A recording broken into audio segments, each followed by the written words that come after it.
Have you ever read a poem so incredibly short that you kind of just skim right past it, only to realize later that those few lines are actually packed with a massive amount of emotional weight? We're looking at Robert Frost's iconic poem, Dust of Snow. On the surface, sure, it's just a brief, random encounter out in the woods. But when we look a little closer at the mechanics, the vocabulary, and the hidden symbolism, we reveal this really profound emotional depth. Before we can really analyze the machinery of this text, we need to experience it exactly the way the author intended. I want you to picture a cold, quiet, somewhat bleak winter day. Just listen to this. The way a crow shook down on me, the dust of snow from a hemlock tree. It is incredibly brief, isn't it? Literally just 16 words. Take a second to let that imagery settle in your mind. Notice how it captures this single, fleeting, micro moment in time. Let's unpack the literal, physical action happening here step by step. Like, what is actually taking place in this scene? Step 1, the way a crow introduces a bird up in the branches. Step 2, shook down on me, tells us that this bird is perching or moving in a way that causes a disturbance, making something fall onto our speaker standing below. Step 3, the dust of snow clarifies what's falling. It's not a heavy, dangerous branch or a wet clump of ice, but fine, powdery particles of snow that were just resting on the tree. And finally, step 4, from a hemlock tree, places this whole action within the branches of a specific type of evergreen. So literally, a person is standing under a tree, a bird moves, and snow sprinkles down on them. That is the entire physical event. In poetry, a bird is rarely just a bird, and a tree is almost never just a tree. Let's put on our detective hats for a minute and look at the very specific words and symbols Frost chose to build the scene. First up, the crow. Frost didn't choose a cheerful, singing robin or a majestic eagle. He specifically chose a large, black crow. You see, in literature, crows are pretty much universally associated with gloom, bad omens, and sometimes even death. By putting a crow in the very first line, the poet instantly establishes this dark, heavy, somber tone. It perfectly mirrors a depressive or deeply negative state of mind for our speaker. Next, let's look at exactly where this crow is hanging out, the hemlock tree. A hemlock isn't just your standard, friendly pine tree in the backyard. It is a highly poisonous evergreen with small, rounded cones. In literature, it symbolizes sorrow, bitterness, and again, death. Think about that for a second.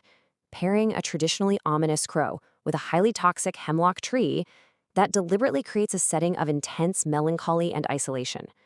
Frost is literally stacking the deck with negativity here. But then, right in the absolute middle of all this gloom, we get the dust of snow.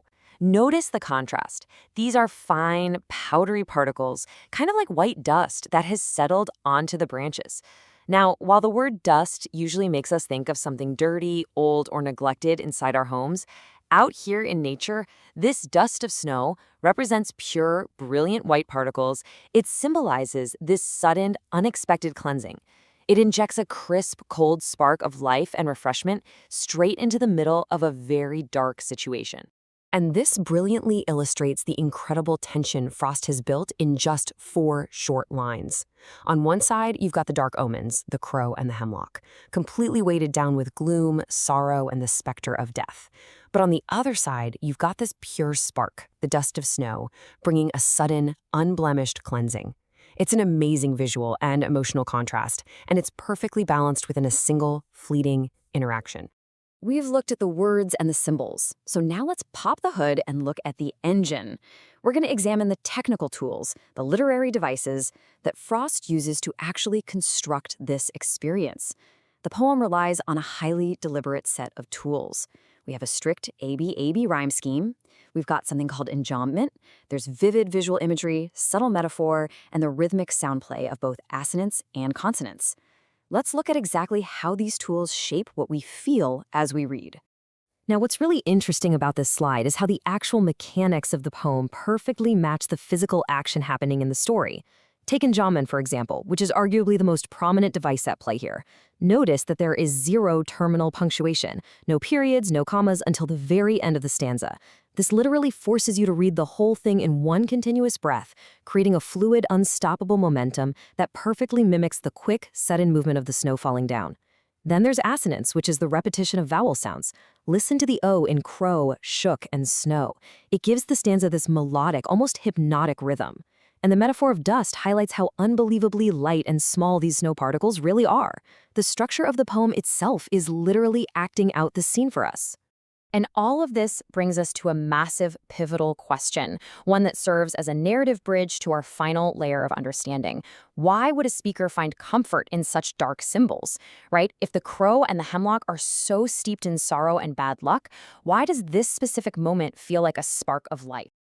To answer that question, we need to step back from the mechanics and really look at the philosophical core of the poem. The deeper inner meaning here centers entirely on the sheer indifference and unpredictability of nature. Nature is operating as a completely unplanned, chaotic force. I mean, the crow didn't shake the snow to cheer the speaker up. The hemlock tree wasn't trying to offer a comforting hug. Nature was just doing its thing, being nature, utterly indifferent to the human standing below. This interaction happened entirely by chance. So the crucial point is that the speaker wasn't actively out in the woods seeking a pep talk from the universe. He was clearly consumed by his own negative mindset, trapped in a depressive state that perfectly matched the dark omens around him. Yet true beauty and a profound sense of cleansing emerged from the absolute most unlikely, darkest sources imaginable. A poisonous tree and an ominous bird accidentally teamed up to deliver this refreshing touch of snow. And honestly, this highlights a profound human truth.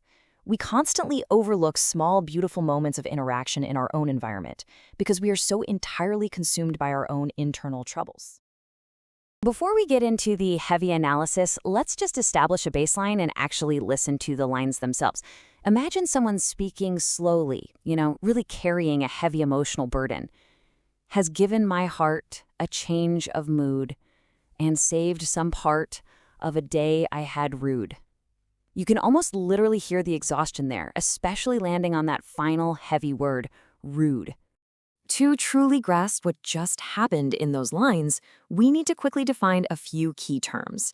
Let's start with heart. Now, in this context, the poet definitely isn't talking about the biological organ pumping blood.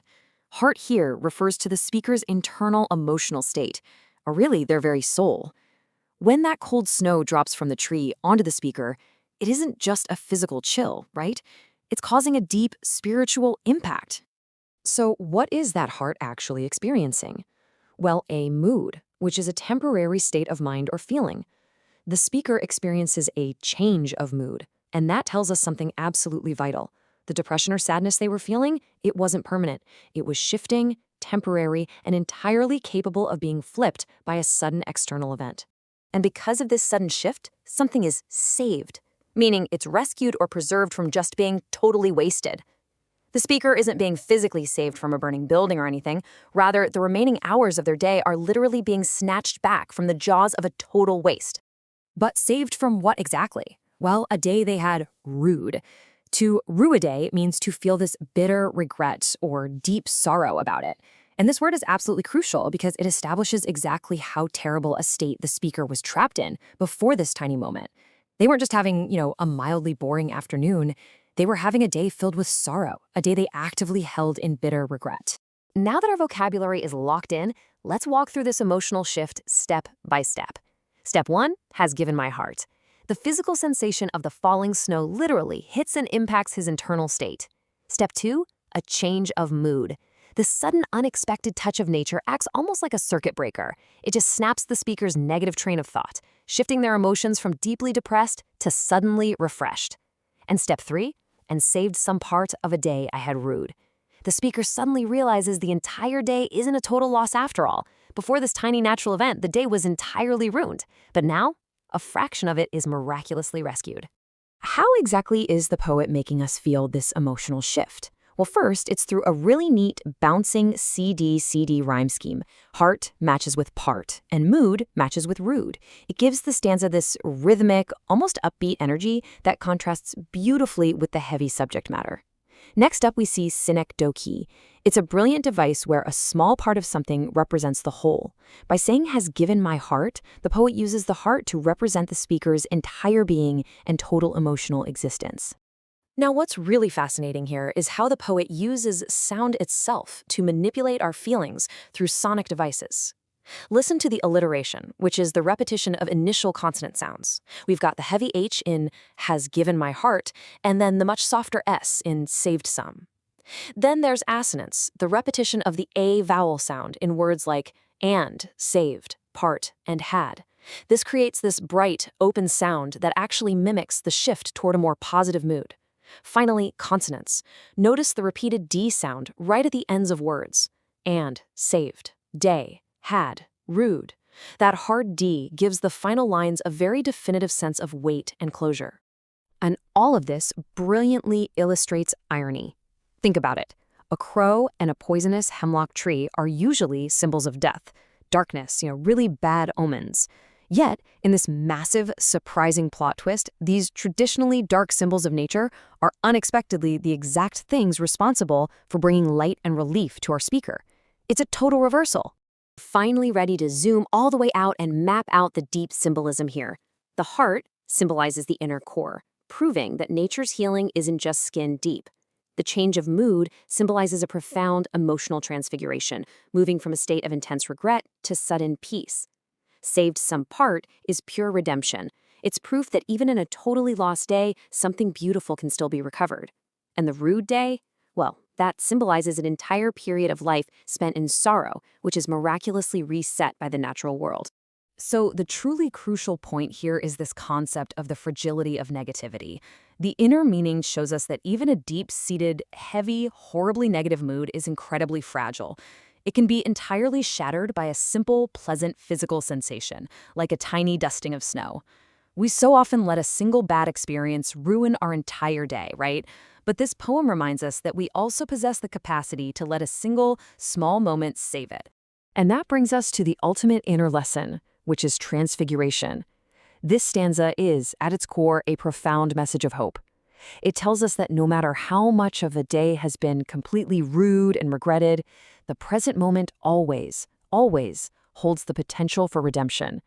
You always have the capacity for a fresh start, right here, right now, triggered by the simplest things around you.